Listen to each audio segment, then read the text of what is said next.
Viral cream আপার review নিতে চাইছিলাম এই গরুর মাংসের আচারের। আর এই গরুর মাংসটা এত টেস্টি হয়েছিল, ভাবছিলাম যে একটা ব্যবসায় খুলে নিব। তখন মনে পড়ে গেল তার রিভিউর কথা, কারণ যেভাবে সে রিভিউ দেয় আর সেই রিভিউ একদম জনম জনম মনে থাকবে, জীবনও বলতে পারবে না। একজন একটা কেক নিয়ে গিয়েছিল তার পেজের প্রমোশন করার জন্য, আর সেই কেক তার মুখে একদম বুরকার মাস্কের উপর দিয়ে এমনভাবে মেখে দিয়েছে, দেখে মনে হয়েছে যে এটা কি করলো। আরে বাবা, এরকম রিভিউ যদি দেয় তাহলে তো সব কিছু একদম চাঙ্গে উঠে যাবে। যাই হোক, আমি আর গেলাম না, আজকে এই আচারটা আমি বানাই খাবো বাসায়। আর যদি দেখি যে ভবিষ্যতে এর চাহিদা একটু বেড়ে যায় তাহলে অবশ্যই ব্যবসা শুরু করে দেবো। এত টেস্টি আজকের যে আচারটা আমি তৈরি করব একদম ঘরোয়া উপকরণ দিয়ে আর সহজ উপায়ে আজকে তৈরি করব গরুর মাংসের আচারটা। তো এখন ভালো করে গরুর মাংসগুলো আমি কেটে নিচ্ছি, ভালো করে ধুয়ে পরিষ্কার করে নিলাম। এখন দিয়ে দিব একটু বেশি করে মরিচের গুঁড়া, 3 চামচ পরিমাণ মরিচের গুঁড়া দিলাম, আর 2 চামচ পরিমাণ হলুদের গুঁড়া, বিট লবণ দিলাম, আর সামান্য একটু বিরিয়ানি মশলা দিলাম, এর থেকে সেন্ট খুব ভালো আসবে। কালো গোলমরিচের গুঁড়া দিলাম, তারপরে পাঁচফোড়নের গুঁড়া দিলাম, জিরা গুঁড়া, তারপরে লবণ দিলাম।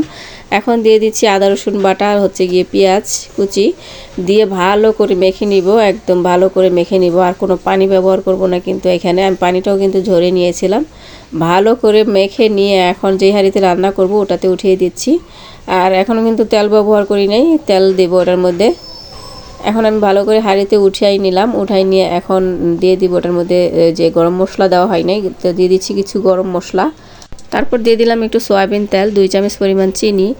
আর যেই আচার বানাবো সেই আচারে যদি টক মিষ্টি ঝাল না হয় তাহলে কিসের আচার, তো সেই জন্য আমি সব কিছুই কিন্তু ব্যবহার করেছি, টক মিষ্টি ঝাল সব কিছুই দিয়েছি। এখন আর একটু ভালো করে মাখিয়ে নিলাম। আর যেহেতু আমি পাঁচফোড়ন গুঁড়াটা ব্যবহার করেছিলাম, ধনিয়া গুঁড়াটা পরে কম দিয়েছি। পাঁচফোড়নের মধ্যে কিন্তু অনেক ধনিয়া থাকে।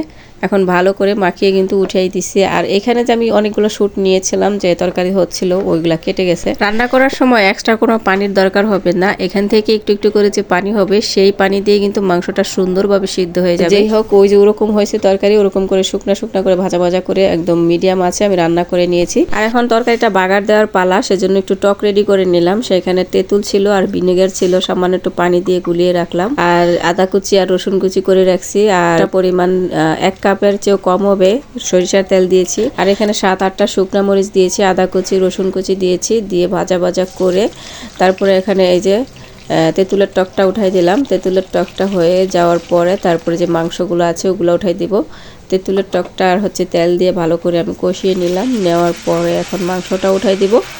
আর এখন মাংসটা দিয়ে একটু ভালো করে ভাজা ভাজা করে ভেজে নিব। আপনি চাইলে সরষের তেলটা আর একটু বাড়িয়েও দিতে পারেন। আর যদি মাংসের চর্বির পরিমাণ বেশি থাকে তাহলে তেল কিন্তু এমনি উঠবে, আর যদি কম থাকে তাহলে সরষের তেলটা একটু বেশি দিয়ে দেবেন, যেন মাংসটা একবারে তেলের মধ্যে চুবিয়ে থাকে। আর এই তেলের কারণে কিন্তু আপনার মাংসটা ভালো থাকবে। আর যদি বাহিরে রাখতে চান তাহলে 1 মাস পর পর বা 15 দিন পর পর অবশ্যই একটু গরম করে নেবেন, যাতে উপরে কোনো ভাইরাস বা ব্যাকটেরিয়া জমা না হয়। তো তারপরে নামানোর পরে এখানে জিরা গুঁড়া আর হচ্ছে গিয়ে একটু পাঁচফোড়ন গুঁড়া দিয়ে তারপরে নামিয়ে ঢেকে রেখেছিলাম। আর এই তো খুলে নিয়েছি।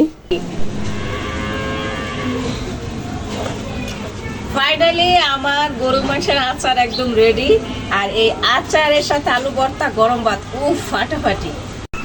তো এই একটা মাংস আমি দেখাই দিতেছি কতটুকু নরম হয়েছে। এই যে দেখেন, হাত দিয়ে কিন্তু ছিঁড়ে দিতেছে।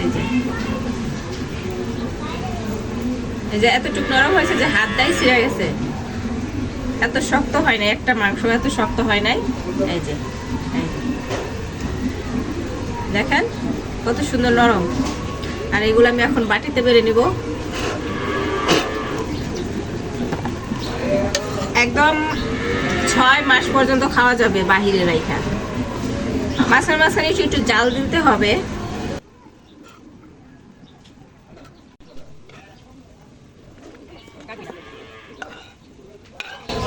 আমি একটু তেল কমই দিছি,